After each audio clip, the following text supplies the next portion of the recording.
ever seen those special TV shows or movies? You know the ones that are so wonderfully unintentionally bad and bring you so much joy and captivate you, but for all the wrong reasons. Well, buckle up, Busters, because we here at B-Watch Rewatch absolutely live for these underdog gems. And now more than ever, it's important to take a break from the hard stuff. Come join your fellow B-Watchers as we escape from the chaos of life in our hilariously unhinged community. So please, allow us, Colin and Cadence, a sibling duo that shares a passion for such cinematic excellence, to take you on a wild ride through all the TV shows and movie plots you never knew you needed to hear.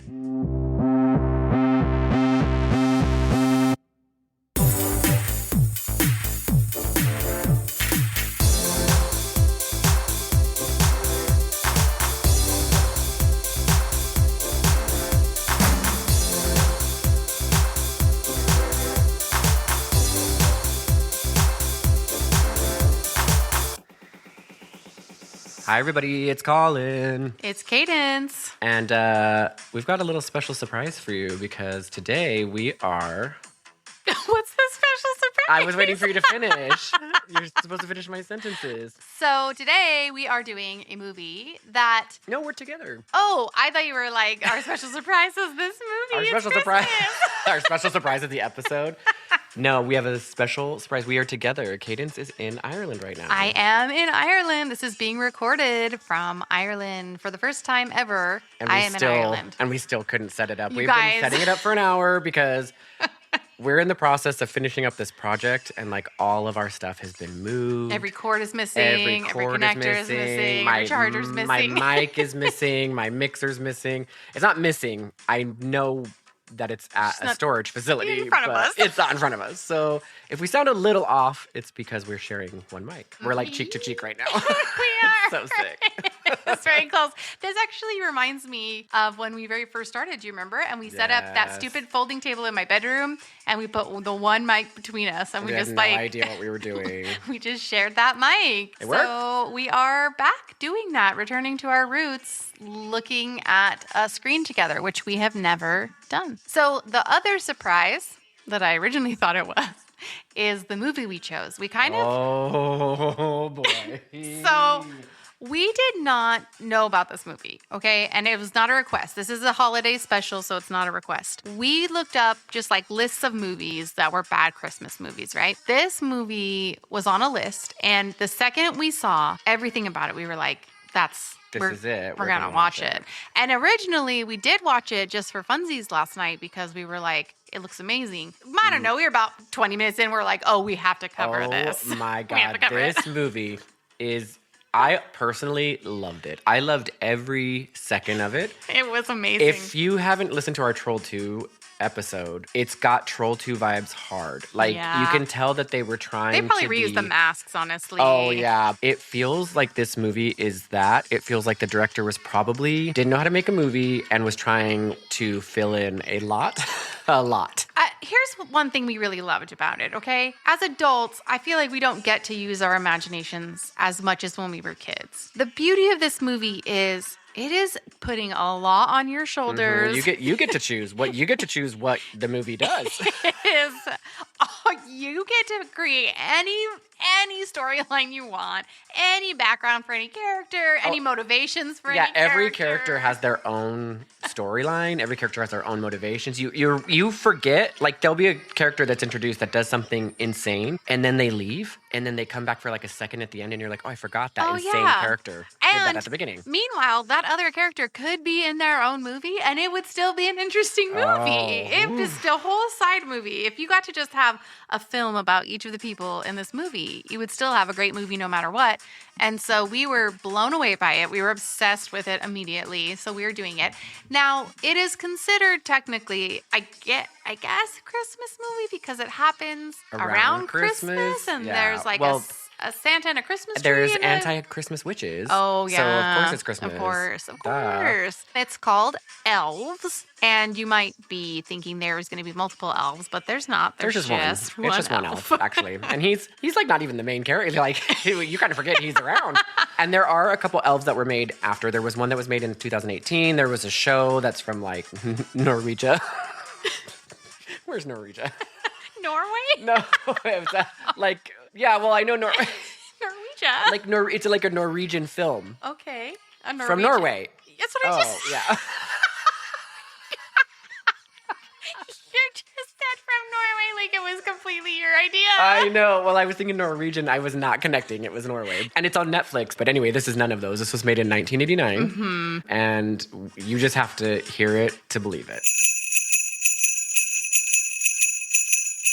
All right, introduce us to our main players. I don't know. We would say the star of this movie Dan Haggerty. is Dan Haggerty. It's granted it's a very much it's not a compilation. What's it called? Ensemble. That's what I'm looking for. We're Ensemble. having troubles today.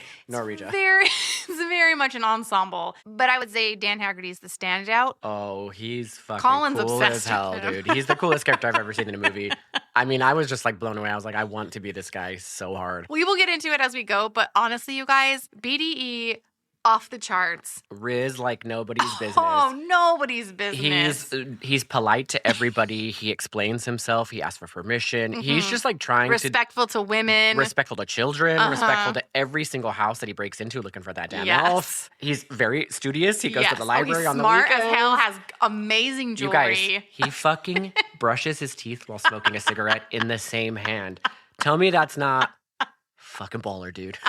Fucking baller. He has a giant turquoise pinky ring. He has a beautiful spangled silver bracelet, feathered ombre hair. Oh, he's gorgeous. I love him. Yeah, he's so cool. Wears a big coat, cable knit sweater. Just the absolute coolest. And you think, because he's like a big gruff guy, you think like, oh, I know this character. He's going to be like, I take no shit. No, you guys. He's like, he's let's rewriting think the books. logically about this. Let's have a really calm discussion. I see your point of view. We just love him. He's a hero. He's the best. So I didn't know this because we didn't know who Dan Haggerty was before this movie. Now we're going to all have Dan Haggerty tattoos. But he was in a very famous television show called The Adventures of Grizzly Adams. And it did really well. It was like a huge hit on NBC for a very long time. And if you look up pictures of a young Dan Haggerty, he's got some Jason Momoa vibes, you guys. He's got some Jason Momoa vibes. Yeah, so 1989, Dan Haggerty's the lead. His character's name is Mike McGavin. We all know who the lead is. He's supposed to be the lead, but it's for sure Elf.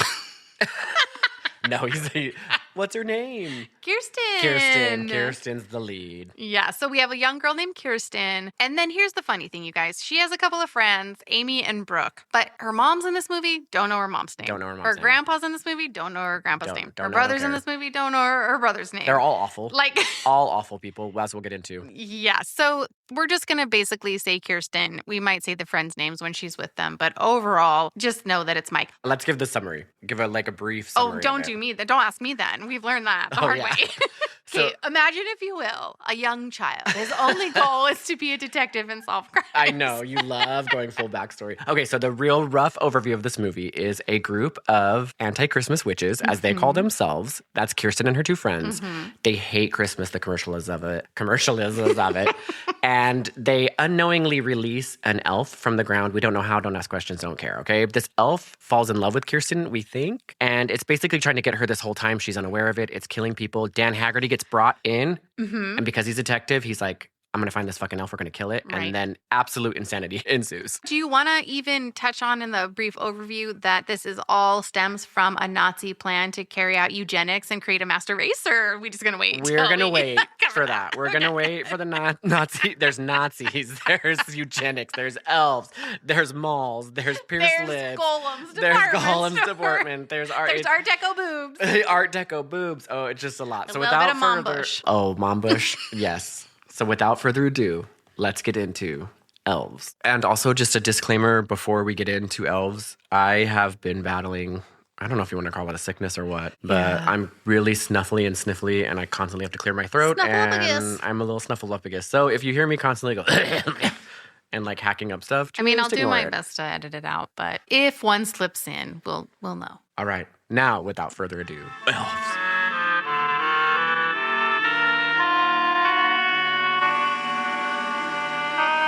So it's a dark Christmas night.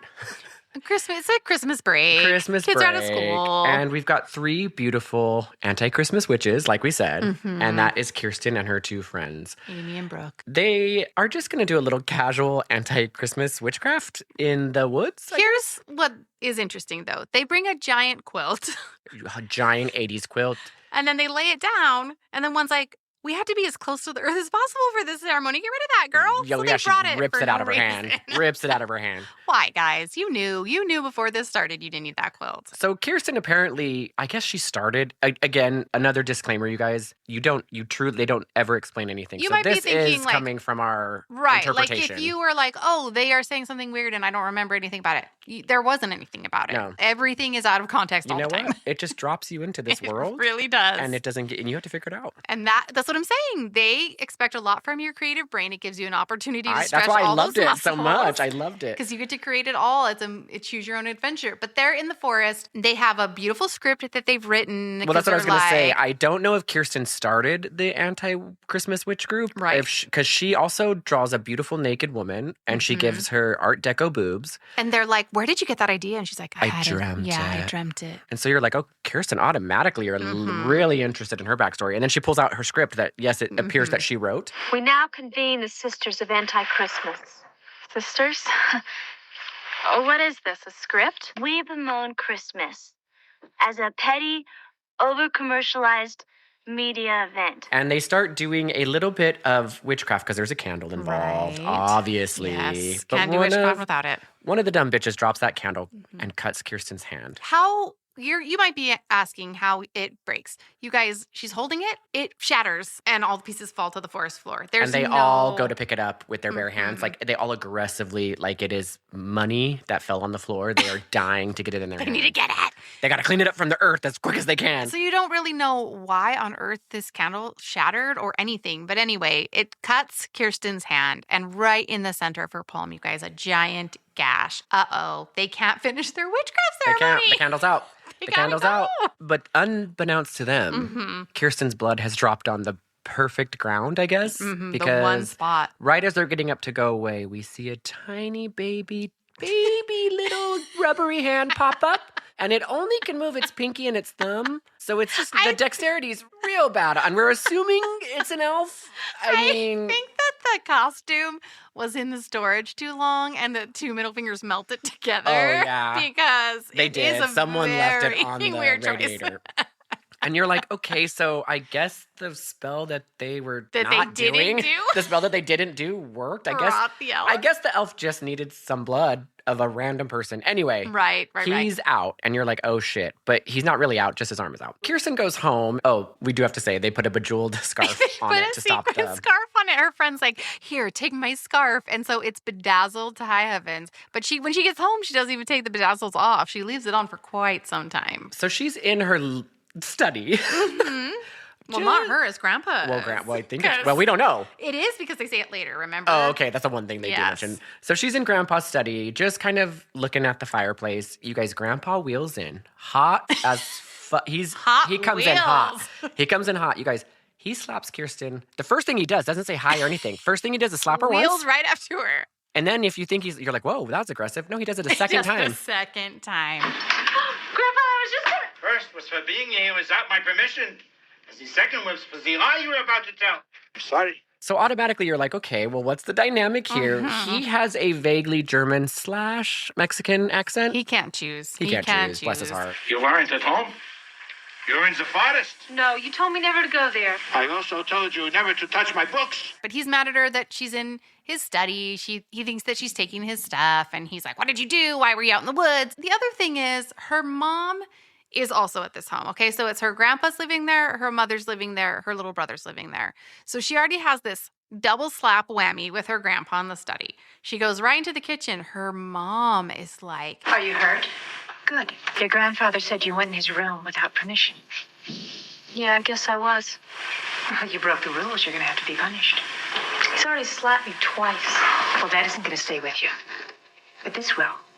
Your savings account is history. I'm going to the bank tomorrow to close it out.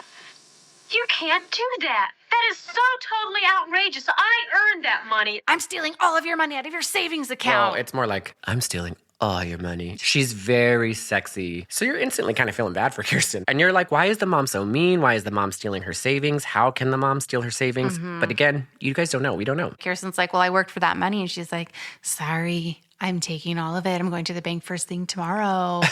So we already know the mom and the grandpa bitches. So then Kirsten's like, I've had so much of this is too much today, okay? So I'm going to go take a shower. You guys, if you think that she has had enough, her freaking little brother is watching her take a shower. She finds him watching her take a shower, and then he proceeds to not run away, but just yell that he's going to tell everybody at school that his sister has big old tits. What are you doing? You pervert. I'm not a pervert. I like to see a naked girl. I'm your fucking sister. Yeah, and you've got fucking big tits, and I'm gonna tell everybody I saw 'em. Yes, you guys. He's staring at his own sister's boobies and is talking about how big her tits are. And he's saying it like it was like a mean, like insult. But yes, I'm like, I'd be okay. Tell everyone. If I was Kirsten, I'd be like, okay, get it. Don't spread that rumor. Don't spread that I rumor have big about old me that I have big old tits. No. And then as she's wrestling her brother, getting ready to beat the shit out of him because he's going to tell all of his 8-year-old classmates his sisters had big tits. I don't know. You think this is already so chaotic. No. You guys. Outside of the basement, we see the elf. The little melty elf hand Tapping on the window. Tap the window. He breaks open the window. Actually, he doesn't break open the window first. I lied. He looks in. He sees Kirsten WWE wrestling her little brother for saying she had big tits. She's beating him up because she's like, I can't believe you're going to spread this rumor about me. They fight for 45 minutes. Fight for They're 20 rolling around, hours on the it's bed. Very awkward. And the elf is watching it, and you can, I'm going to say you can get the sense that he's getting jealous or mad or frustrated because he has to get revenge on the little boy, I guess. I don't know. I'm just assuming because he seems unhappy by this, but you don't know. At this point, the way I'm thinking is like, okay, she somehow released this elf, right? And he's like either after her, he wants to kill her or protect her. Or he's, loyal to her or Yeah, something. and I think and when we say elf, you guys, it's troll. Yes. Full troll. Don't for one second think of a cute little North Pole elf, no, it is green. It's a mouth breather. It cannot close its mouth. Can't close its mouth. So the whole time it looks like Gollum it sounds hair. like this. Oh, that's cool. Because it's just a mask that they can't move. It So doesn't have his facial special expression effects, yes. is the same the whole time. It also has like bits of hair all over it, but Not really any hair at all. somehow also bald. And sharp teeth. And then it's supposed to be like 2 feet tall or something. And its legs are, Full Roger from American Dad. If you've ever seen American Dad. its dimensions are strange. And we to never say the actually least. see the full thing. You don't. You see a hand and an arm. You see a mouth-breathing face. Then every once in a while you see a foot kick something. Randomly a leg. But never all together. Never all together. So don't Just for a bits and second think it. pieces. Because you're kind of like, some things he can reach that he shouldn't be able to reach, and other times he's too short to reach things he reached before. So you know what? The dimensions are all fucked up. Don't worry about it. He comes in, he breaks in, and this is where you get the idea that he's a protector because after they wrestle and leave, right, the little boy's sleeping. He goes, breaks in, mouth breathes right over the little boy.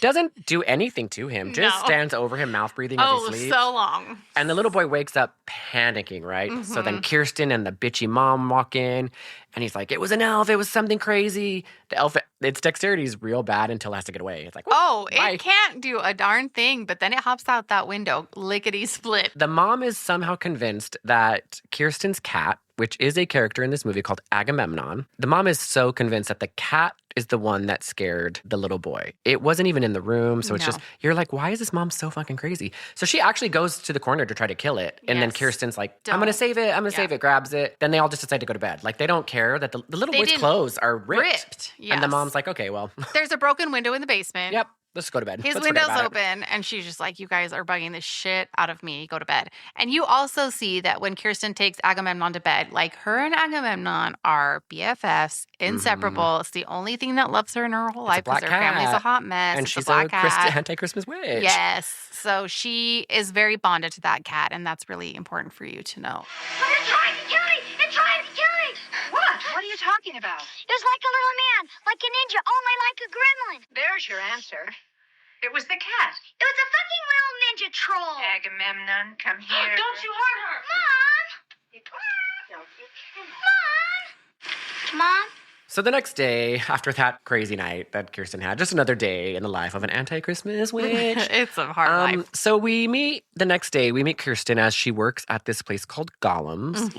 Yes, you heard that right, Golems. Favorite store ever. A little bit of everything. A little bit of everything, you guys. Everything. She's got a full like Wiener Schnitzel outfit on. So and she's at a 50s diner, but it's also like a high-end table linen / Yes. Also clothing store. lingerie, Camping gear, supplies, Christmas trees, makeup counter. giant blown up teddy bears. So Oh, it's you're just right. it's just your average store, right, from the 80s. And this is where we meet Dan Haggerty. Oh yeah, The Dan. Mike We'll just call him. I don't Let's know just if call him Dan. we have Let's to call just him Dan. Mhm. And Dan, he comes in and he's meeting his old manager friend, and they have this brief interaction. And Dan's like, "Hello, I really respect you in your store. It's good to see you, old friend. Looks like you're doing a great job. You are It's running doing great." seamlessly. Yes. And the guy's like, How are you? How you doing? Okay, Hugh. It looks like Christmas is treating you okay. Got my 90-day chip. It was a real tough grind, but I did it. Congratulations. Thanks. Look, you're always welcome around here. Why don't you get some coffee and donuts at the snack counter? "Go help yourself to some donuts." He does say donuts really weird. But Dan is a recovering alcoholic. Part of this is like he comes to tell his good friend, like, this is my 90-day chip. I'm clean and sober. I'm doing really great. I'm on top of this. Yes. And the friend's like, I love you so much for trying. Coffee and donuts on me. So he's just here to celebrate his 90-day sobriety. Meanwhile, Kirsten, her two friends are with her again, the anti-Christmas witches, and they're like, "Let's go goof on Santa in my lunch break." Dude, I've been waiting all day I've been to goof on waiting all day to Santa. goof on Santa. So she goes to this pervy mall Santa, you guys. There is families in line, children waiting to get this Santa. She gets on this Santa's lap, you guys. He begins to sexually assault her. I mean, hand up her skirt, on her Nobody's thigh. doing a thing. The parents, the kids, Nope. and he's doing it right in front of everybody. It's in full view. He's Full not doing view. it secretly. It is the leg that's facing everyone. And in she line. tries to get away, and then he grabs her and whispers in her ear twice. What? This movie is already fucking insane. So then she gets in a fight with him, and it gets all disrupted. And then the manager, the one who offered the donuts, he's basically like, "Santa, go in the back, think about what you've done." You think he's getting fired, but no, he's just a cigarette break, just to decompress. Well, you think it's a cigarette break. He goes into what I guess is like a Santa dressing room. I mean, again, Guys, it's Gollum's has huge. everything. Gollum's has a And I guess dressing room. there's a cot in there. There's a big, like, There's a showgirls. sink. There's a vanity. There's a vanity with like showgirls bulbs. And you guys, this Santa who's just sexually assaulted this teenage girl starts doing a bunch of cocaine. Oh, tons. Gets his Santa beard in the cocaine, knocks all his cocaine off of Dude, his just cocaine take off plate. your Santa beard before you do coke. It's that easy. I can see that coming from a mile away. And here's where things get a little confusing with the space and time and what this elf is capable of, because the elf somehow is in his dressing room and then repeatedly stabs him with a knife. I mean, and he grabs a apparently knife from the kitchen home goods Gollum's section. got everything. Gollum's got everything. So nobody sees this Nope. elf. It's middle of the day, you guys. It's her They're lunch standing break. in line for Santa, and he just goes right into the kitchen section and grabs a knife. Not a soul in sight. Not a eye sees this little guy. So as the Santa's doing a bunch of blow, he's so mad that he got like sent to the back the Santa dressing room. And I'm thinking too, like, why does a Santa, what fucking mall Santa, I'm not mall, Gollum's, sorry. Gollum's, don't you What kind dare. of fine department store has a fucking cot and a vanity for a Santa? Like, is it like Santa duty is so intense Oh, that you have to sleep there and like be ready at a any minute's moment. notice? The pressure is high, Yeah. yeah. And then maybe when one is sleeping in the cot, the other one's on duty, and then they just like take turns It's like, sleeping yeah, because it's like they have surgeons. to be on all the Yeah, time. You're right. That's probably what it is. But he doesn't get to enjoy his cocaine for very long because the little elf sneaks up and stabs him in Repeatedly, the you nutsack, guys. you guys. Well, chops off his nuts, as we learn. Oh, later we do learn he cuts his nuts off. He full on dies, right?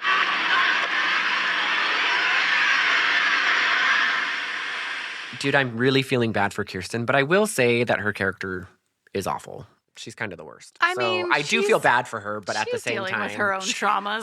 yeah, you know what? She's Poor got a girl. lot going on. Meanwhile, while this Santa is getting his balls chopped off, we go back to Kirsten's mom. And you guys, again, we have no earthly idea why the mom is acting this way. No. You're just introduced to her. Nice kitty. Nice kitty.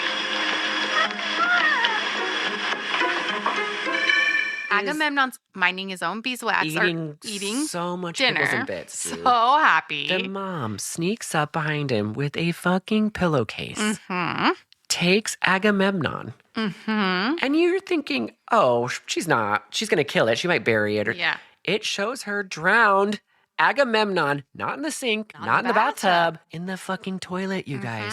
For in the toilet bowl. 20 minutes. She's drowning a cat in a fucking pillowcase in the toilet. When that scene happened, I was like, hold on to your fucking hats. If this is where we're starting, I don't even This is the first 20 minutes of going the on movie. after this. And This it's has all not happened in the first 20 minutes, and you watch the mom drown this cat. And again, you have no clue. You don't know why. She's angry. It's not even that it's implying that she drowns the cat in the toilet. Like, you watch the entire drowning from I think they beginning used to the real end. cat.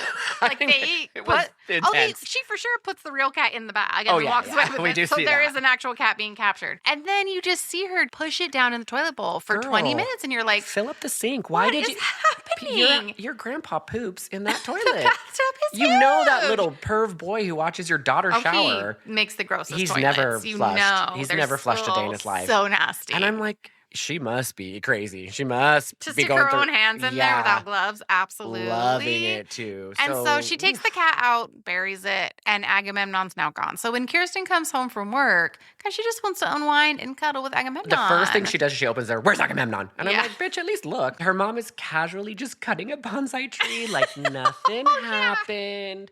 And you guys, the mom the whole time, imagine like the evil stepmother in Cinderella, like her eyebrows always kind of raised. She's very sexy. And she's just like, You look terrible.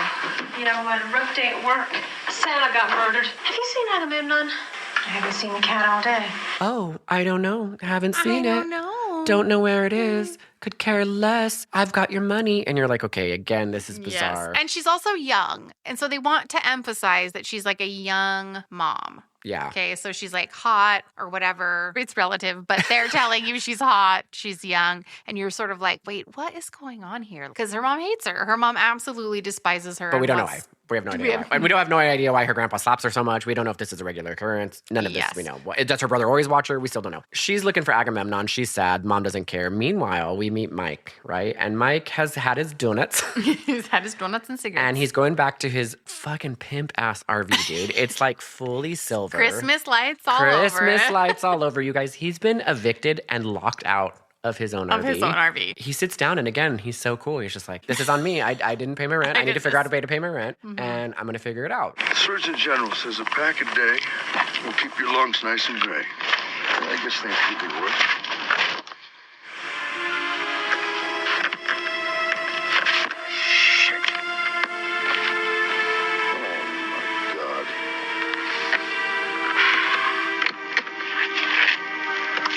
How can I get evicted out of something like this? Merry Christmas. I don't even have any goddamn clothes. Then we go back to Kirsten, who's in her room sleeping. I still forget that elf is in the movie. All the time, I forget that he's in the movie. The elf, I don't know how he's getting from place to place. Every time they show him, he's walking at a snail's pace. You guys, shuffle is too fast for what he's doing. Yeah, so he's getting from the mall And he's to the like 2 house, feet tall, back to the mall. supposedly. So Yeah. public transport or something. Who knows? He's what walking this through guy's doing. golems with knives. Nobody's seeing him, so he's nobody. He's a ninja. So then she's back in her bed, and all of a sudden she hears something at her window. And she's like, what could that possibly be? Is it Agamemnon? You guys, she goes to the window, and the elf is holding up the dead cat carcass. Smashing it and repeatedly smashing it against her the window. Being like, see what I brought you. Mouth breathing. See what I brought you. And you guys, she screams, looks at it, and he just keeps slamming that cat in that window. And Like- I'm like, Elf, you're giving it your all. I know you think this is going to win her over. Oh, he thinks this is going to be the prize. But here's the thing. If you put on your detective cap. Like Dan Haggerty? Like Dan Haggerty. Well, his old detective hat, because he used to be a detective. Now he's an alcoholic that's evicted from But his own. he's going to be a detective. But he's going to be a detective again. If you do your detective work, the fucking elf was chopping off the old cocaine Santa's nuts while crazy mom was burying the cat. So how he knows that Agamemnon's dead, how he was able to locate it, how he was able to dig it up with his baby broken hand, we don't know. We're not going to ask questions. But he's trying to impress Kirsten. She screams. She's like, oh my God. And then the mom comes out. She's at the table, like, freaking out. And the mom's like, bitch, you saw a raccoon. She's like, Mom, I saw a troll. She's like, no, you saw a raccoon. And like, she's being it was- very calm the whole time. This is the second night in a row I'm not going to get any sleep. It was a troll. It was a raccoon. I I know what I saw, Mom. You saw a raccoon. I'm not getting in. Of course, she's in a beautiful velour. Oh, beautiful ruffled collar, yes. robe, Oh. and her hair is fully feathered. You know what? She looks She's amazing. the definition of slink around. The mom slinks slinks. no, and she's like, another night without any sleep. You just Yeah. saw a raccoon, and the daughter's crying. Who's keeping her awake every night? Like what? Well, last night they were wrestling in bed. Oh, you're right. And the little boy saw I guess I the thought that troll was before. like kind of before bed, but maybe she was dead asleep already or something. She's got a lot going on. She's like, guys, come on. So she's like, doesn't want to hear it. But the grandpa, on the other hand, the slapping grandpa, is like, wait, what did you say you saw? And she's like, it was a troll. And he's like, was it like green? Was it like 2 she feet goes, tall? I don't know anymore, Grandpa. I don't know what happened in my life. I don't know what I saw. She starts pulling on that crap. So then she runs into her room pouting. And then as the grandpa's wheeling away to chase her, wait, what'd you see? In his vague German accent. The mom stops him, you guys. And then she just confesses to killing the cat. And she's proud of it. She goes, If you want to know, I killed the cat. The raccoon may have dragged it to the window, but I killed it. and she's never been prouder of herself. And the grandpa's like, okay, I'll deal with this later. I gotta Put go a pin ask in about this. put a pin in this. I gotta go ask about what the hell your daughter saw. And so I guess you're starting to think that the grandpa knows maybe something. Yes, because he does seem like he's asking very pointed questions, like Yes. very specific, like, tell me more about this, like as if he knows something's going on. It just occurred to me, though, she runs upstairs and the troll was at her window. Elf, number one. He's an elf, please. You're correct. Sorry, Don't my be bad. rude. And he can do whatever maybe he was throwing the cat. It was thudding against the window. Yeah, he climbed But up I'm there pretty with the sure I saw cat. his mouth breather like, He climbed up there with the cat. So obviously, yeah, you're like, the grandpa knows something. The mom's proud. He doesn't even blink an eye that the mom just confessed to killing the cat. Like, he's totally chill with it. No, because he goes back into his study and he grabs this magic rock, which will come into play later. But he looks at it and you can tell, like, oh no, Oh, he he knows knows something's something's going afoot. on. Yep, something's afoot.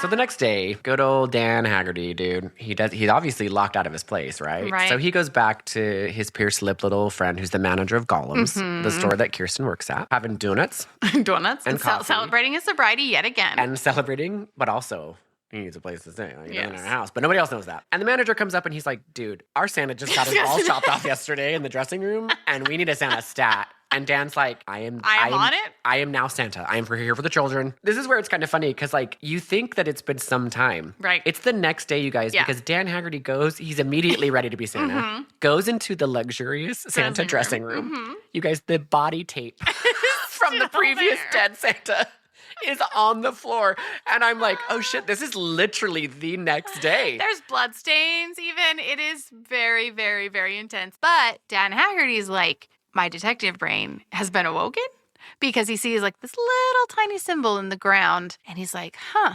Is it a symbol? Is it? It looks like a chip in the It does concrete. look like a chip.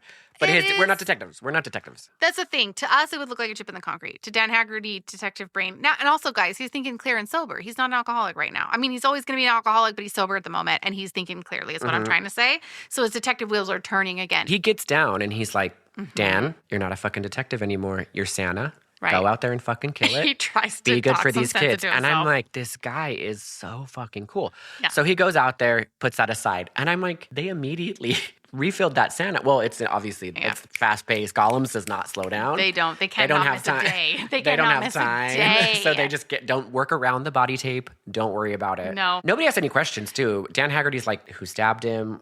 There's no police. There's no evidence. There's No. no The- crime scene tape. They're not Except for the collecting body tape. evidence. Nothing. But he's like, okay, I'm gonna go out and do my job. Meanwhile, we have Kirsten back at work. She's doing her thing, and she's setting out thousands of donuts. Okay? touching them with every single donut with her hands, With- putting a mountain of donuts. And her two bitchy friends come up. You guys, this is the middle of the day at the mall. I cannot express this Yes. enough. And one of the friends literally takes off her shirt and is like, do you like my rad bra? Flashes her whole breasts to the entire diner, no worries. And they're now plotting something because they all want to have sex with their boyfriends. So they're plotting a plan to come into Golems that night to break in after dark, steal some lingerie, and seduce their boyfriends, and I guess have sex at Golems in the laundry. Yes, in the camping, tents? in the camping Oh, section. in the tent Because there's section. full tent set up at the Yes, camping you're section. right, you're So right, they're you're like, right. we don't know that until later. We're getting ahead of ourselves. It's just too good of a movie. So while they're there making this plan, we see a little kind of like Steven Seagal guy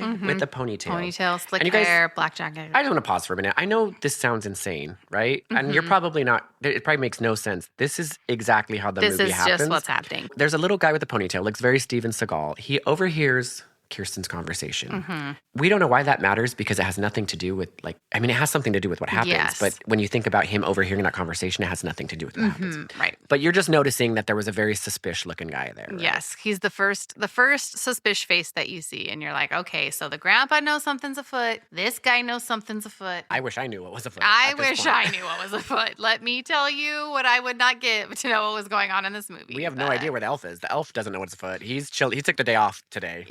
You know what? It takes a lot to cut someone's nuts off when you're 2 feet tall. It's a lot of work. He had to haul ass all the way back over to the house, climb up onto the second story, dig up a dead cat. Rebury He needs to take Agamemnon. a day off. Back at the store, we see that our best friend, Dan, Santa shift is over, okay? The whole store is closed down. The whole store is closing. He needs, though, to go run an errand really quick. So he uses the back door and he tapes, like how the latch on the door, if you tape it, it doesn't ever latch in and then it doesn't lock. So he thinks he's genius. Well, he is genius. He He is. He's doesn't amazing. think He's he's a incredible. genius. He is a genius because he needs to get back in because he's going to live in the cot room But- where Santa lives. You say he has to go run an errand, but right. where is Dan Haggerty going? Okay, not an errand for material goods, an errand for intellectual goods. Because his detective brain cannot turn off, you guys. No. And that symbol is eating away at him.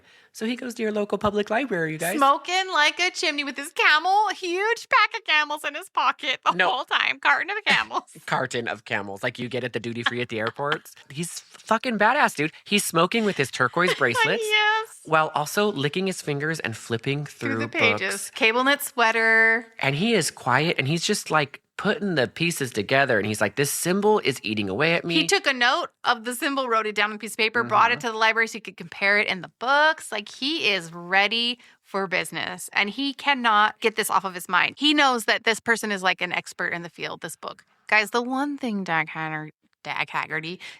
Haggerty does that is not on the up and up, but is for the greater good, is he steals a library book. But that's the only crime the he only commits. thing. And he's a badass. Maybe he checked it out. We don't He did check it out. He talked to the librarian.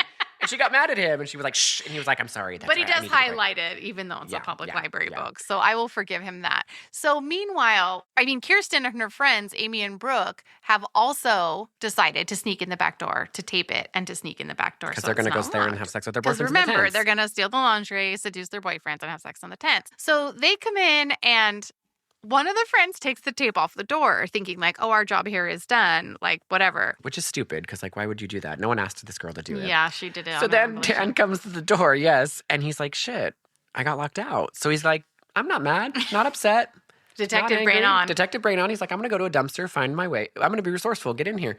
Goes. This is a pointless scene, by the way. I know, it is He very goes, pointless. finds a Crowbar. comes back, and he's about to do it. And then he's like, oh. The door's looks, open. It looks like it is open because one of the girls came back, taped the door so that the boys could get in because the boys are going to meet them later so they can have sex like we said. Wow, we have the whole place to ourselves. Look, we have to have some kind of plan here. I'm going to go to Sporting Goods. Meet us in lingerie. The girls are they are perusing around golems like it You guys, is. this is their Christmas. This is their Christmas. One of them comes out in full Bonnie Tyler, Total Eclipse of the Heart lingerie, like the cape. Like your bridal sweet night. Yes. Like you're losing your virginity. I'm like, bitch, you've been there for 5 minutes. How did you change into that so quick? Guys, it's a corset, bra, overcoat, thigh highs, garter belt. I'm talking the whole shebang. She looks like a housewife in the gorgeous. 1960s. And if you don't think that's cool enough, Kirsten's like, oh yeah, top this. She comes out in a full swimsuit with a tutu. They are having and the other friend steals makeup. She's putting makeup on. They all do because they go to the makeup counter to give makeovers. I guess they're trying to seduce their boyfriends later or something. And I'm like, I think that the manager who likes donuts is going to know that three girls broke in. They're going to be hella purse they're gonna be tomorrow when he purse sees tomorrow. this mess. Also, someone just got murdered. They don't care. No. They're tearing apart this store. So Dan comes back. Unbeknownst to him, they're not. He doesn't know they're in there. He's just minding his own beeswax. And we should preface, actually, that Dan is only there because he doesn't have a place to live, you guys. He got evicted. From his trailer, So the reason remember? he put the tape on is so that he could come back and sleep there because the Santa dressing room has a cot in it and a vanity and a sink and a shower that's and a everything he closet. needs. So he's in there studying away and he's like, I hear a bunch of bitches making noise. Mm-hmm. Gets up and you guys see very politely like, what are you doing here? Doesn't get mad at them, you guys. Isn't like, you guys are in the store. Get the hell out of here. He's like, hey, I have some reading to do. This is important. You guys can mind your own beeswax down here. Just don't bug me. Don't bug me. Keep it quiet. Smoking and he's like, a cigarette the whole time. He's like, whatever you get out, put it back. Clean up after yourselves. And then he's like, okay, have a good time, ladies. And then just takes off. He's the coolest of all the cucumbers. What are you doing here? We didn't touch anything. We didn't steal anything. Just don't tell my parents, okay? It's okay. Just calm down. I can't calm down, okay? Oh, God, just don't arrest us, okay? He can't arrest us. He's Santa. What are you doing here? I'm taking care of things. I'll make a deal with you. You don't steal anything. You don't break anything. And you clean up after yourselves. And don't bug me, all right? Or else you don't get any Christmas present. We don't believe in you anyway, Santa. What happened to the beautiful youth of today?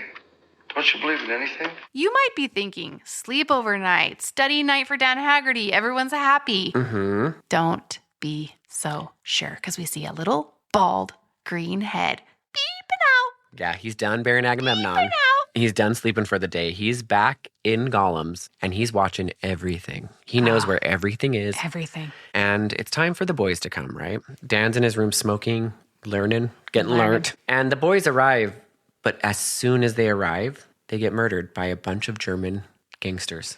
Yeah, remember the guy we said was in the diner donut shop when Kirsten was working and overhearing our The conversation? Steven Seagal character. Mhm. He's one of them. He's working with two other guys. And because he overheard our conversation, he knows they're going to be there tonight. So they show up and the guys get murdered before they even go inside. I also just, side note, one of the teenage boys is definitely a middle-aged lesbian. Oh, I'm yeah. just going to say that. They cast a middle-aged lesbian. Like no one. They're in this scene for 2 seconds. They get murdered. She's the one that's like, I don't think this is a good idea. We shouldn't be breaking in. And they all get murdered. The teenage boys are there for 2 seconds. They die immediately. Mm-hmm. Then the Germans come in and they are like after we think. Right. I guess at this point we have no fucking clue about anything going on. It We isn't- assume that they are somehow after Kirsten, but we still don't quite know why or what's going on, or if they're after the elf because he's in the store too. Because but you're like, nobody's well, the elf really is seeing loose. him. Yeah. Do they know the elf is loose? Is there something Who to do are with they? that? We have no idea who they are, what they're Right. looking for. We only know they're German and they look like Steven Seagal. They start running amok. The girls get really scared, you guys. Dan Haggerty, this is how badass this guy is. Smoking. He's got his full carton of Camels still in his pocket. He hears it. He goes immediately to the gun section because Gollum has guns too. It's yes. guns camping, of course. Of course. He gets guns, you guys. There is a 45-minute shootout They between don't even the German leave gangsters. the room. No. It's not like we're not saying, because we've explained this is a huge department store. There's a million different sections.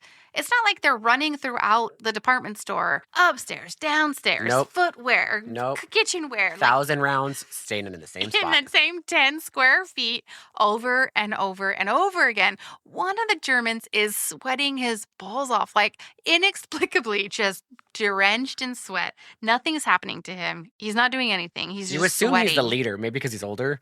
Maybe. But yeah, there's a scene of him just sweating. Oh, yeah. For 45 Constantly sweating. So the girls have run away. They're all scattered, right? One girl panics. She The loses her lingerie cool. girl, the beautiful lingerie girl. She loses her cool and she's like, guys, I have to get out of here. This is too crazy for me. I'm going to get in this elevator and go. And Kirsten and the other one are like, don't. That's stupid. She's like, I do don't care. not give a fuck. She goes down. Immediately, the Germans come and shoot her. Yeah, Kill her. they get in the elevator and she starts screaming and they just are like, I'm not going to deal with this. So the other girl, not Kirsten, I can never remember her name. I don't know. It's Brooke or Amy, but I don't Brooke or know which Amy, is we which. don't care. She also separates from Kirsten. She goes downstairs to where we assume that the fittings for clothing, because Gollum's has everything. They make their own clothes too. Right. It's a- There's a bunch it's of a- mannequins in there. Bunch vertical. of mannequins. What is it? Vertical integration. It's the whole, they Yes. do everything from Oh, you know what this is like? The shop in I Know What You Did, Last, Summer. Yep. They've got everything and they do it all. They make their own tents. They make their own makeup. So she's running down, you guys. She runs past a bunch of mannequins and one of them seems to be breathing with an open mouth. And she's like, huh, that looks like a weird mannequin. Huh. And then the mannequin's like, caught me. Well, and it's funny because he like is pretending to be still like a mannequin, and then she sees him, and then he's startled that she sees him, and he gets startled, but then he tries to then again pretend like he's a mannequin. He's not too smart. Poor guy. Right back into the frozen mannequin pose, and you're like, but she already saw you. It's over for you, dude. And so then he's like, shit. Well, now I got to do something about this girl. You guys, this chase. He's 2 foot. He's 2 feet tall. He can't move. He moves at the pace of a snail. His fingers are fused together. We've already said it 1,000 times. Dexterity is not his strong point. No. And he cannot breathe through his nose. Yeah, he picks up a knife, yet another one from the housing goods section, and then she trips and falls, okay? She's crawling. Crawling. I'm like, bitch, get up. You just want to die at this point. She could easily escape this little He's thing. still behind her, 25 feet behind her, still catching up. And he's shuffling along with his knife, okay? And she's dragging her body. And then he like takes a swipe at her, gets her leg, get a little cut. Then he swipes again and he cuts her little arm. It's the smallest knife. It's an envelope. It's like a paring knife. It's a paring knife. It's so because again you don't see ever him as a whole. So you see two little feet shuffling. His feet or toes are all shoved together.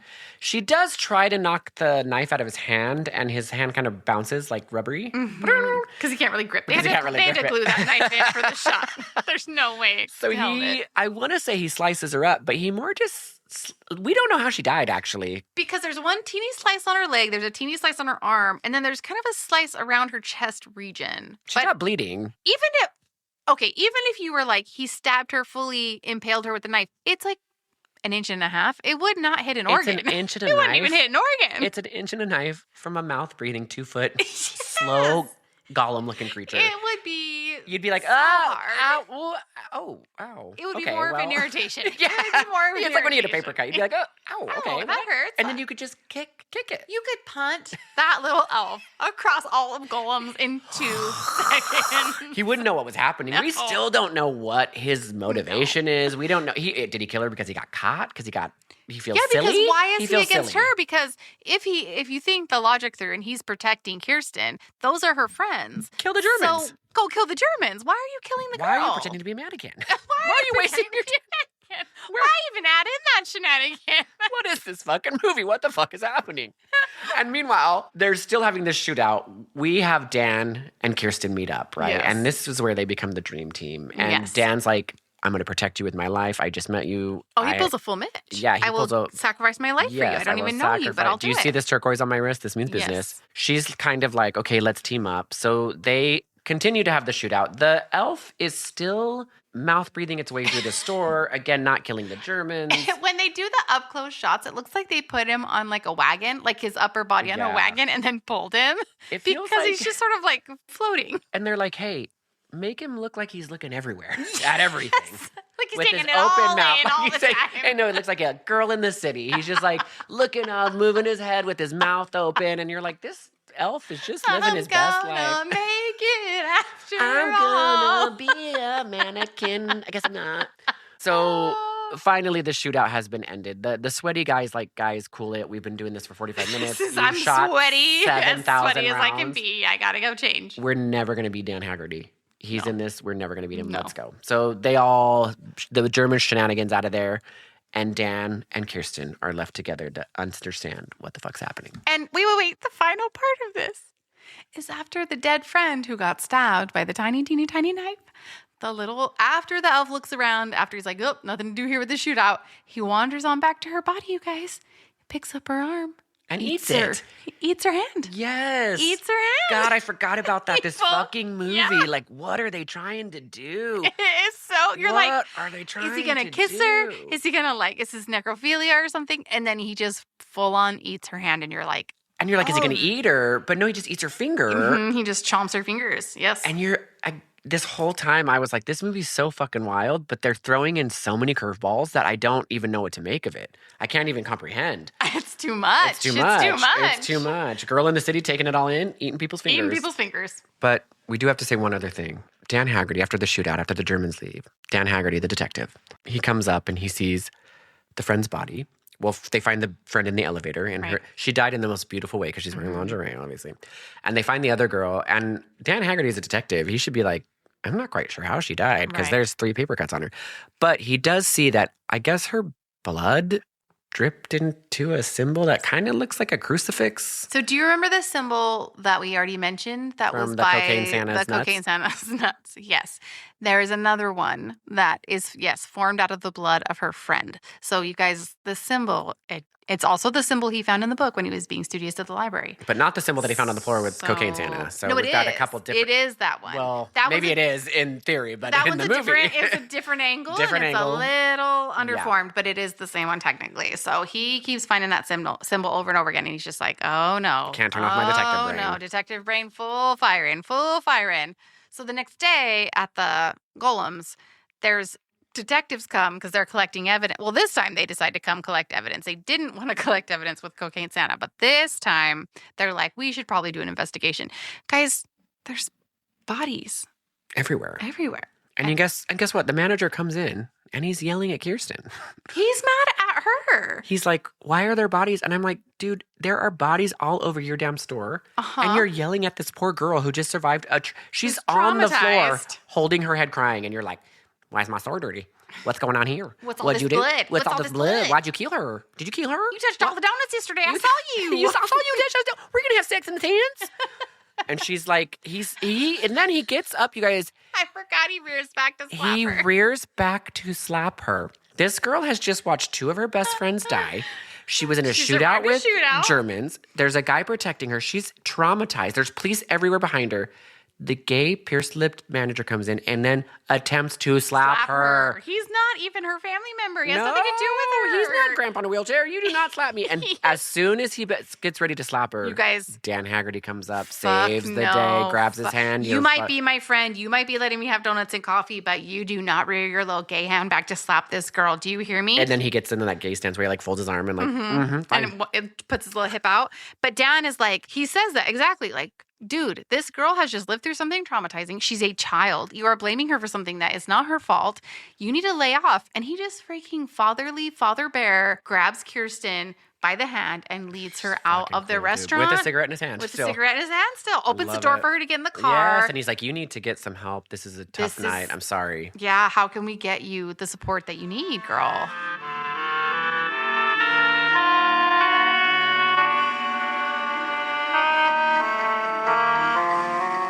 So the true fucking badass baller dude that Dan Haggerty is, he takes Kirsten home. The mom is instantly thinking they're having sex and berating them and being so mean. Kirsten's like, dude, I don't know what to tell you. The Germans came in, they shot at us. We saw a troll-looking thing.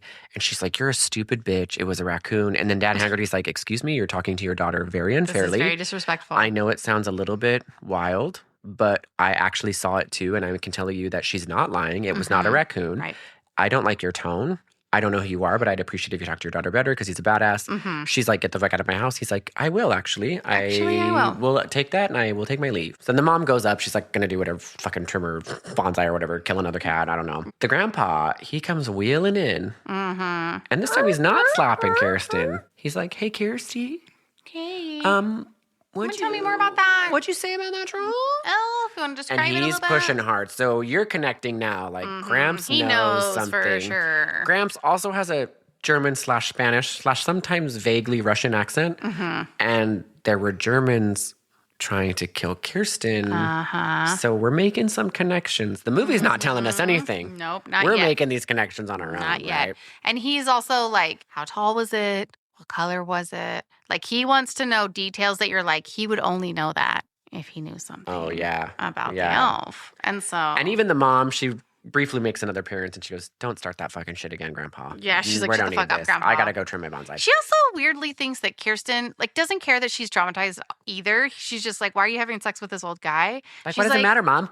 She's like, dude, this old guy protected me, saved my life. This is my new dad. So could you show some I respect? And the know. mom's He's like, fucking, look at no. that fucking pack of camels that he's got, dude. Like, come on. Look at that turquoise bracelet. He's a badass. So Dan Haggerty's like, if you guys aren't going to believe us and you're not going to help us, then I'm going to go finish my studies. I was going to say being studious. My studies. So he My immediately gets in his, he has a badass car, dude. I'm not a car person, but it's a badass car. No, it's like a Camaro or something. Yeah. It's amazing. And he again pulls out the same book that he got at the library and repeats the same thing. That's exactly where Franklin he or goes. whatever he says. Right? This is where we meet a wonderfully Rosie O'Donnell. Rosie Rosie O'Donnell's as a man, as a gay professor man. He is in a giant library. I thought you were going to say a giant sweater vest because it's so long it looks like a dress. It's a cardigan sweater vest comes dress. down way past his butt to his knees. Yeah, that's a style that nobody's trying to represent. No. And Dan is like, excuse me, good sir. I have... I respect your work. I respect your work. Wrote a lot about you. I have found these strange symbols. Can we talk about it? This professor, he's got no time. He's just going through all of his books. He's got a lot of books Got together. a lot of books books together. together. So he's kind of walking through the library, kind of explaining Frazzled. things. He then explains to Dan Haggerty that the Germans, this is where we get into some dicey topics. Okay, trigger warning. That the Germans were trying to make a master race. And everybody thought... Which we know, right? Like, we're like, yeah, Hitler was trying to make their... We know that. We know that. Here's what you don't know. They weren't trying to do it with people, you guys. They were trying to mate with elves. And the elves were going to produce the master race. Guys, this is a 2-foot green, hairless yet hairy, mouth-breathing murderer. And the Germans wanted to make that the paternal line of their master race. Yep. That was their plan. That was their plan. Here's the other thing that's problematic. This jolly little Rosie O'Donnell professor says, if it weren't for their cruelty, you would just think they were a bunch of screwballs. Like crackpots. Yes, crackpots. So if he's it weren't just for like their brutality, you would just think they're a bunch of crackpots. And you're like, I feel like maybe that's not the best way. He doesn't do the best job of explaining how the Germans found elves or anything. We don't. We don't need to know about that. He just covers it with saying they were in a lot of weird stuff. Yes, he's like, it was getting weird. It was getting weird. We still have no fucking clue how the elf came alive with Kirsten's blood. Right. We don't know why it's after. We don't know anything. Yes. But apparently, we're all in this ride together. The bottom line is, the little creepy things are the little creatures that creep on 2 legs. Idiomatically, we call them elves. Elves? Yes, that symbol you showed me. It's attributed to the elves. Doc, wait a second. Elves, ugly little creatures that stand about 2 feet tall. Oh, however they're supposed to look. Do you think that there could be an elf cult or a sect alive today that would be crazy enough to kill people? Oh, no. But about 50 years ago, there was a group that believed in elves that did one hell of a lot of killing. The Nazis. The Nazis? They believed in elves? Oh, yes. They believed in a lot of things. You know, if you could ignore their brutality, you'd have to say they were just a bunch of crackpots. So Dan is having a good old time with jolly Rosie O'Donnell, but Rosie O'Donnell has got too many books. He's acting like this conversation is just, he's got to go. Do you see these books? Okay, I have to get through every Come single on, buddy. one of them. What do you want to talk about? Yeah, Hitler tried to create the master race with elves. What else do you want to know? got it. Get Bye. over it. Bye. Dan Haggerty's like, good sir, I will leave. I will take my Thank you carton so of much for your cigs. service. Love that sweater the book. vest. Looks amazing on you. And I love your bouncy little bob. Love it. And your pipe, because you smell like a pipe. Because you're a professor. I mean, he's a professor. Of course he does. Also, Dan Haggerty's smoking this whole time. It's covered in dry holly, boughs of holly, and he is a full fire hazard. But Yeah, he does not care. He does that not care. badass can smoke, dude. Whatever. I mean, like I said, he fucking brushes his teeth while he's smoking. It's just so fucking cool. Yeah, he can do it. So we get a little cut back to Grandpa. He's in his study. Again, we're just as lost as you guys are. He pulls out some red stone. He puts a little tiny cross with it, which we have no idea. No idea why. He wraps it in a washcloth. And you're like, I don't know what Grampus is This doing. This red stone does come up again, but we have very little understanding of it. So we'll kind of touch on it again, but just know for now, very special red gemstone that he covers in his little washcloth with his little cross and puts in a little box and sets it aside. So you're like, okay. Gramps is up to something. Something's going on with this stone. And then meanwhile, at that same house, Kirsten's packing up her suitcase. She's getting the hell out of Dodge. I would too. I mean, if come your mom's on. been acting like this your entire 17, 18 years of life, Yeah. I'd be gone too. But the mom's just like, I don't know what you think you're doing. You're never going to survive. You're nothing. I hate you. You're a piece of shit. But I'm going to go take a bath now. I just want to ask Mom, why? I know. Why? It's Why all so of this? intense. So Dan's still on a mission, dude. He's made this he can't get the detective out of him. He cannot stop. No. He Same cannot outfit stop. too. Yes. The entire time he's in the same outfit. Well, he's working hard. He can't stop. He's a detective. He can't stop. But even though he has a beautiful studio in the back of Golems for Santas. Can't stop. So then he goes to the next person's house and he interrupts their Christmas dinner. And again, he's extremely polite. Yes. I know this sounds really crazy. I need to talk to you for a moment. It's another like professor kind of specialty who He kind knows of a looks lot like about this history. He looks a lot like the guy from Ferris Bueller's Day Off. He's The wearing principal, a yes. red vest and a bow tie, and he is feverishly preparing Christmas dinner for two daughters. Got an two electric knife cutting gutting the hell out of that turkey. His two daughters are like 4 and 6, and he is acting like this guy is interrupting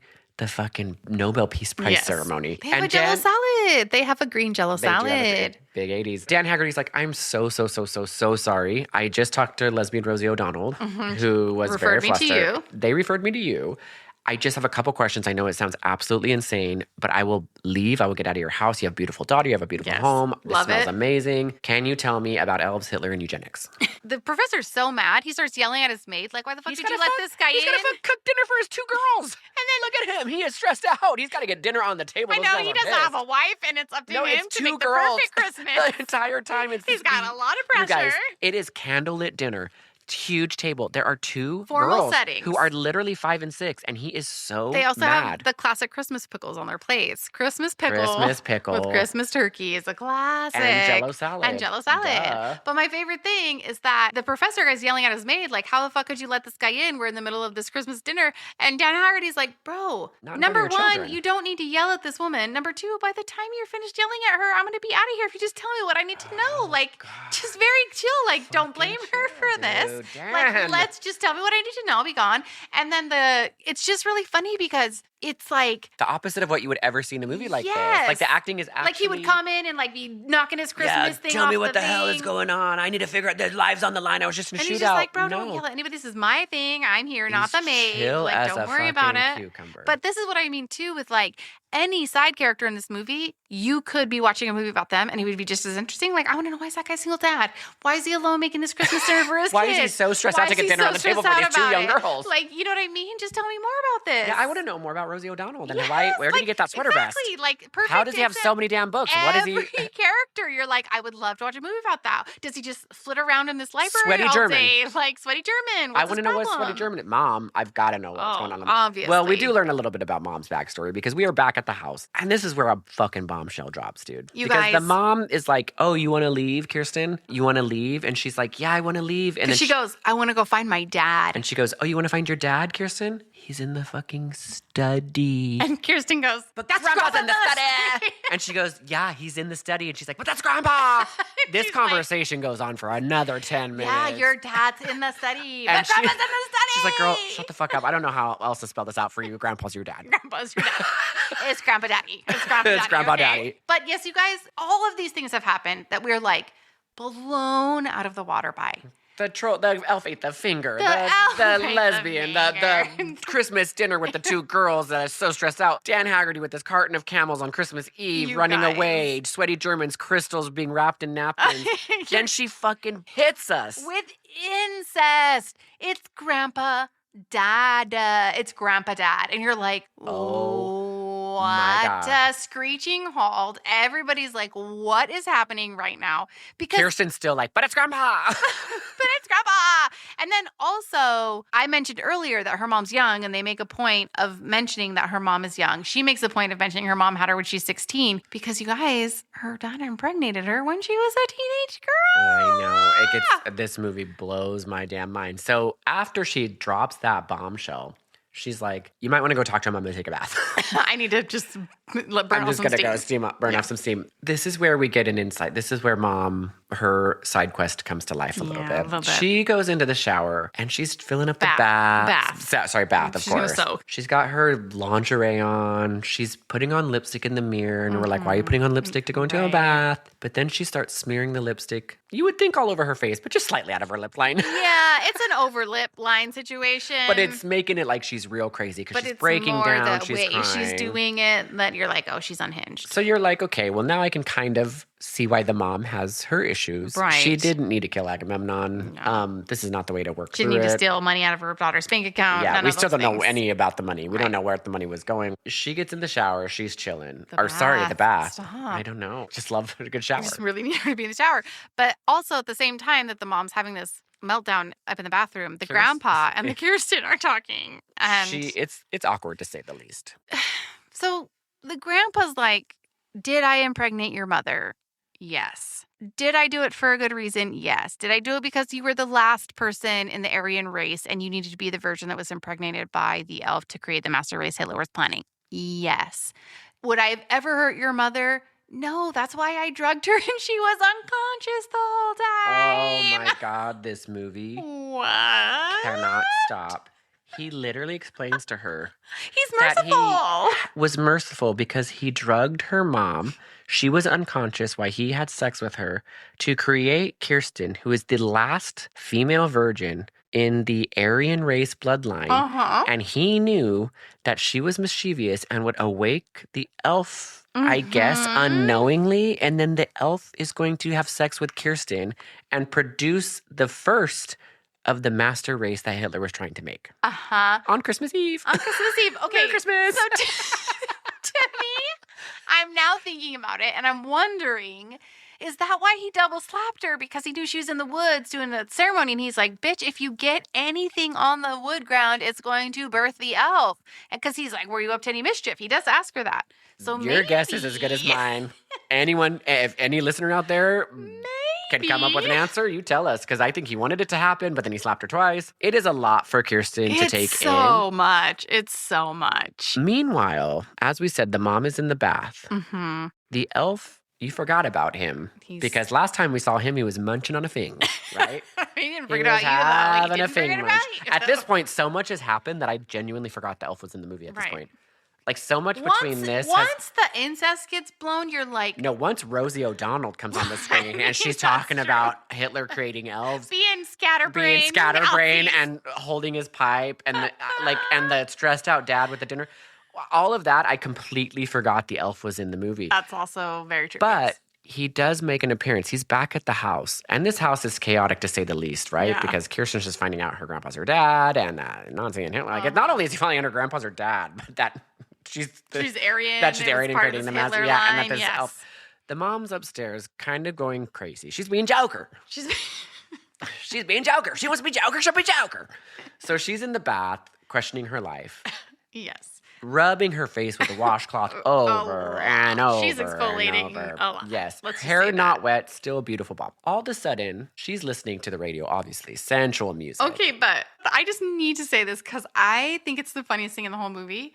The elf has snuck in on the bottom floor. The kids are upstairs. The mom's in the bathtub upstairs. The grandpa's in his study. So no one hears the elf sneak in. No one. He pulls up to the Christmas, shuffles up to the Christmas tree. His little tiny rubbery fingers fused together. He just flicks a Christmas ball Yes, that was... like 3 times. We get a little bit of insight into his life. And then one falls down. And he's like, fuck this, and he kicks it. He just kicks the But ball. his little rubber foot, his little rubber 1 foot high foot just hits it. Yes, And you're it's like... so funny. It looks like a little kid just like angrily kicking a soccer ball or something like, ugh, get this out of my face. And then he goes upstairs. And that's where we pick up with And the the mom is listening to sensual music. Of course, she's got her giant boombox right by the bath. Yes. He pushes it in, you guys. Mom gets fried. The actress didn't know what electrocution looked like, unfortunately. So she kind of just bobbles back and forth a little bit. Listen, it's a hard job. It's, yeah. She's naked. She's We have naked in a bathtub. mom. We have mom tits. Mom bush. Mom bush. Mom tits.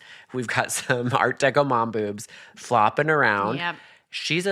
Because she's electrocuted, she's fries, obviously. Oh, absolutely fries. And then we have the open mouth elf just watching her like, the whole look what I did. Watching her fry for 45 minutes as she slowly bobbles back and forth. And remember how Colin said the elf is constantly looking at every direction in every moment? In this, he's just looking up and down really fast, like watching her. Like he's like, mom tits. Like he's like, oh, mom tits bouncing around. It is the dumbest. It's so dumb. So she fries. So then meanwhile, Dan has started to put the pieces together. Because he's now met been with on everybody, yes. all the professors. He's back at Kirsten's house. Back. So he takes the kids and he's like, shit, the lights are out because of electricity, obviously. Yeah, she she's got electrocuted. And so he's like, let me go. I don't want you guys to see anything that would traumatize you. Let me lead you up there. He literally does. I don't want you to see anything. So he goes up, he peeks around the corner into the bathroom. He sees the mom dead. He sees the sign on the outside of the bathtub. Which we don't know how it got there. Don't know because there's no blood. Yeah. She got electrocuted. Yeah, we don't know. I know we don't know whatever. how it formed. There's no questions asked. But he tells them, don't look. This will haunt you for the rest of your Yeah. lives. I'm here to Yeah. protect you. Let's just go back downstairs. So they all decide to go down and meet in Grandpa's Grandpa Daddy's study. And Grandpa Daddy is now being confronted with Dan Haggerty because Dan Haggerty's like, listen, I've done the research, bro. I have gone to every professor in the vicinity. I've gotten books from the library. I've stayed up all night reading. I've seen the signs several times. You've got to tell me what's going on. Oh, we also missed something really important. On the way back from the second professor, he notices someone's following him. He looks in his glove compartment, right. You guys. There's 3 sticks of dynamite. He's like, shit, someone was trying to kill me. No, yeah, you're right. He is driving back from stressed out dad. He does see somebody on his tail. He looks in his glove compartment because that's his initial thought. Yes. Giant stick of dynamite. Mm-hmm. He is so fucking badass that he puts the dynamite in the passenger seat. And then he jumps out of the car and rolls, you guys. And his beautiful Camaro, whatever the fuck it is. Sacrificed it. The guy goes and follows it. He's thinking that, I blew him up. Oh, he's for sure like, Dan Haggerty's dead. Yeah, Dan Haggerty's dead. I don't know how they know who Dan Haggerty is. They've never even crossed paths. They don't know anything about him. They were in the shootout with Dan Haggerty for 45 minutes. But they didn't know it was him. They didn't see him. They were shooting out. They saw him. Remember when he tried to hide when he was running and he was not at all hidden? Yeah, they saw that guy full view. Yeah, you're full right. view, Dan Haggerty. So that's where the Germans come back. You forgot they were in the movie. They're following him. But Dan Haggerty, dude, fucking barrel rolls out of the car. The Germans are like, let's just confirm he's dead. Let's go up to the car and make sure he's dead. It's on fire. They spent their entire budget on that blow up. As soon as they walk up to the car, Dan Haggerty's like, not dead. Jumps out of the shadows. Punches them, kills them. Kills the Nazi, which also you mentioned how beautifully the Nazi dies. He dies with his legs crossed like a gentleman. He does. He falls on the ground, one pointed toe over the other leg. And I'm like, that's a true death right there. I mean, he doesn't have to die like an animal. No, he doesn't have like to. A real... So Dan Haggerty's single-handedly killed 2 of the Nazis that are after him and also after Kirsten or the grandpa or the elf. We don't totally know still. They're headed in the general direction, I guess. They're in the movie. They're in the movie. So then we're back at the house. Then that's when Dan finds the electrocuted electrocuted mom, sorry. And so now, fast forward to what I said. They're in the study. They're talking to Grandpa. He's like, bro, you got to tell me what you know. I found this little ring on the Nazi. And this little ring, this little symbol is what's popped up everywhere. It popped up on the bathtub. It popped up in the dressing room. It popped up we also where see the little died. troll running around. Your wife just got electrocuted. Yes. We all know what's going on. Cut the shit. And that's when the grandpa's like, all right, it's time. So Gramps is like, you know what, Dan? I can't resist a fucking dude like you. You're a fucking baller. Yeah. And this is what's going on. I had sex with my drugged up daughter to produce an offspring that's the last virgin. Everyone does things they regret. Yeah, we all do things regret. I'm in a wheelchair. Right at that moment, the sweaty German from before, he's still alive. Right. You might have forgot about him. He was in the shootout, not doing anything. Yeah. He comes in with the video camera. I guess they're going to film. Spotlight in their faces like a reporter. Yeah. And I'm thinking, is he going to record the elf? Is he what? Copulating we don't know. With Kirsten to create the master race, so they have it on record. We don't know, but that's the only thing I can possibly think of. It really is. He's aggressive with that video camera. Because he's there. It's got a huge spotlight on it. So he is ready to see all the angles. Yeah. But don't you worry. Dan Haggerty jumps out from behind the corner, takes out the cameraman. But more Germans come in. And so at that point, the whole room breaks out in a fight. And Dan Haggerty is single-handedly fighting every single one of these Germans like the hero that he is. With his turquoise bracelet, yep. So he tells the kids, run away. I will take care of this. Take off running, please. So they do exactly that. They run in the dark and they run into the forest. Grandpa does pass away. Yes. Everybody basically dies in that room. Except for Dan Haggerty. Well, we don't know that. We don't know that. You're right. We want to believe he Okay, lived, so let's back up. Kids run away. They're like, yes, Dad, you are our new father now. And can't blame them, poor kids. Yeah. Because he fully gets shot. Dan Haggerty fully gets shot. Yeah, so everybody's getting shot. Everybody's presumably dead in this shootout. Second shootout of the movie. Gramps is for sure dead. Sweaty German might be dead. Dan Haggerty might be dead. Anyway, the kids are running in the forest. One of the Germans, the sweaty one actually, he makes it out. Yes. And he is chasing after the 2 kids. He gets in a car and they're running on foot, which doesn't make sense because he never reaches them. And he doesn't know where they went, so why would he be able to chase them on a car? Because he doesn't even know which direction they went in. They know everything. They've been on top of this. He's got his video camera. So the German guy in the Jeep, he gets in a car crash. Remember? He gets in a car crash. No one's chasing him or anything. The car just flips. Yeah, he's trying to chase them. Takes a turn too sharp. That's on him. And he's just like, on him. My bad. That was my bad. I went a little too fast over the corner. The German guy just flips the Jeep on his own. No one's following him. No. He's not going very fast. He just makes a tight turn. He's frazzled. He's sweaty. The sweat got in his eyes. He makes a sharp turn. The Jeep fully flips over. And you're thinking, this is a weird scene because then he just gets out and starts chasing running, which he could have just done from the very beginning. He He could have just followed It that. was such a funny scene because it's like, okay, so it's just bad driving. Yeah. So he comes up to Kirsten. He meets her. Right. He's like, girl, it's time for you to do what we have been wanting you to do We have been our wanting whole this whole lives. thing. I don't have the camera, but I'm here with my 2 eyeballs Yes. and I'm ready to I'm witness sure this. Grandpa Daddy explained it to you. She's Yes. like, you mean Grandpa? You mean Grandpa? So he's going to get her. She falls down in a hole, of course. And it's not any hole. It's the hole that It's the elf hole. It's the elf hole. It's the elf hole that the elf came out of. A tiny little baby hole. Tiny little guy. And she trips and she's falling. And the German guy's like, I'm going to get you. You're going to stay here. Like You're going to have. closer and closer, Yes. slowly In his getting German trench coat. closer. And he's like, you're going to have sex with this elf and you're going to create this master race. I have been working a long time for this. Many years, You yes. guys. And out of nowhere, he gets shot. He gets shot. And And you're you're like, Dan made it. We were like, Dan did it. You He's guys, a hero. The mouth-breathing elf pops his head. I swear to God, this blew my mind. The mouth-breathing elf pops out from behind a tree with his mouth. Shot the guy, found the guy. I'm ready to have sex with you. You guys, the fucking 2-foot elf shot the German. With his freaking rubber fingers, somehow created the pressure I to pull the trigger. fucking for love this this gun. movie. This movie The- is the best movie The I've ever way he seen. pops off from behind that tree, just like so proud of himself. We cannot tell you, the whole room screamed. We were like, we did. If you thought the daddy, grandpa, there was so many plot twists. If you thought the eating fingers, if you thought the lingerie, the mall, the Yes. Germans, if you thought all those, no. The elf with the gun. The German doesn't die though. He just gets really scared and runs away, which is also very strange. That is very strange now Yeah. thinking about it because I totally forgot that he ran away, but I also last night was in shock. We were in too much shock. Because Colin and I both were like, it's Dan. Like, you can't understand how we were like, he's here to save her. He's going to shoot the German. He the caught up with fucking them. elf. And then it's the elf popping out. And we were like, oh, Jesus, we did not see that coming. So we were very sidetracked. So anyway, we now know the German guy just runs away. So the this elf- is where things get extra weird. His whole existence has been to mate with this girl that he has, I guess, been protecting / killing all her friends and loved ones. Yes.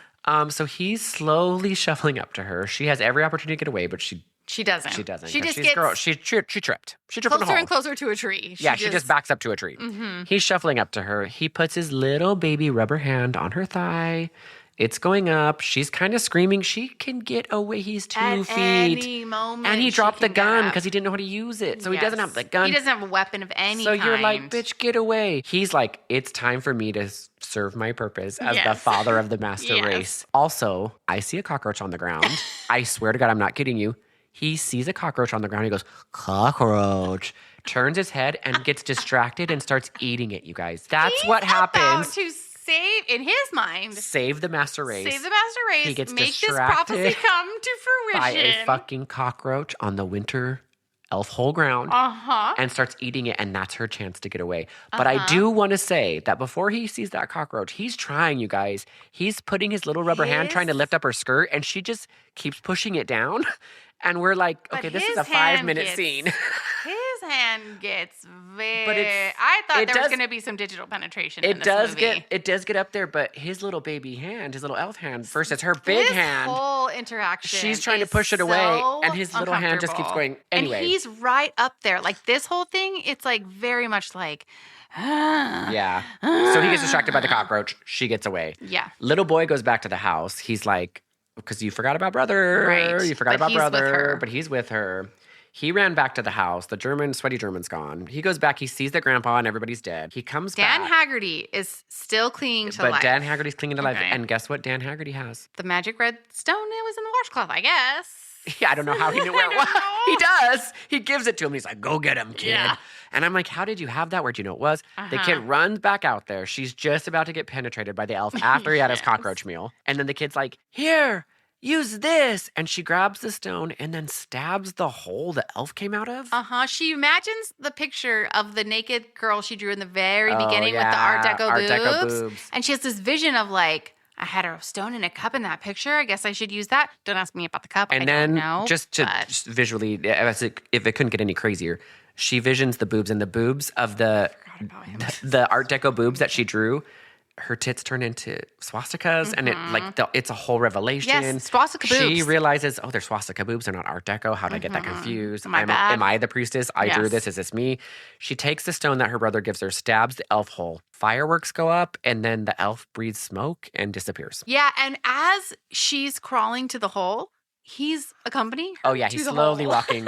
Yeah, that scene is... He's just kind of shuffling. We did it. I thought he was holding her by the hair or something, but he was just accompanying her. No, he was just walking her to the hole. He was probably trying to get there. He was like, I'm going to stop you, but he couldn't make it. Shuffles but he can get places really fast, but not to that hole in time. Sometimes, but maybe the cockroach, he's got a full belly. He's still, he's very full. It's hard to run on an full stomach. Not empty, full. Full stomach. She puts it in the hole. He starts smoking. He basically starts like disintegrating, I guess. We don't 100% know, because this is where the movie didn't know how they were going to do this. So they did a lot of blurry in and out, a lot of fuzzy lens look. Sucks back into the ground. Kind of gets reabsorbed into the ground. He's smoking. She gets away. Mm-hmm. It's blurry. All of it's insane. That's why I was also saying that we don't know about Dan's fate, because we never see him again. We just see him hand the stone to the little boy.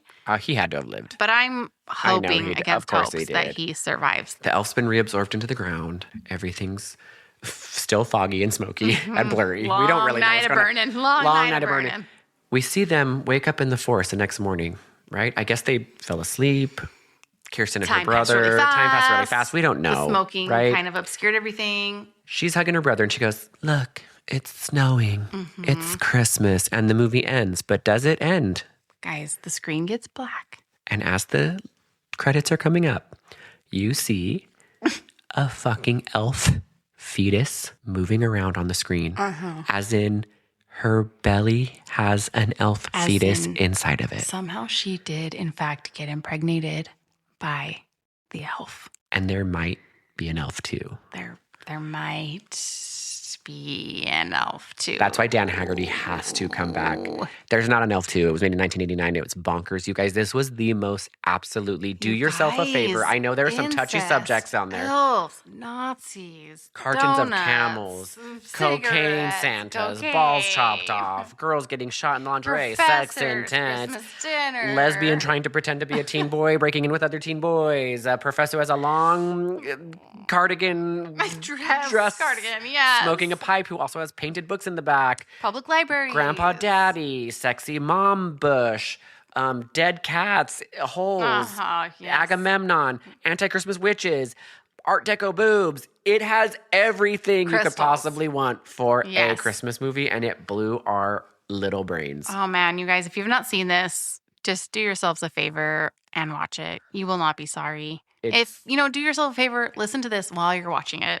Yeah, listen to it while you're watching it, and let us know your interpretation of this movie, because again, we're just providing what's happened on the screen. We're filling in the gaps, guys. We're filling in the gaps, guys, because trust me, we are filling in a lot of the gaps. It's a wild ride. You're just along. You do make a lot of assumptions about what characters are thinking, what they're feeling. Not a lot of dialogue. What their motivations are. The only one that had a lot of dialogue was Rosie O'Donnell.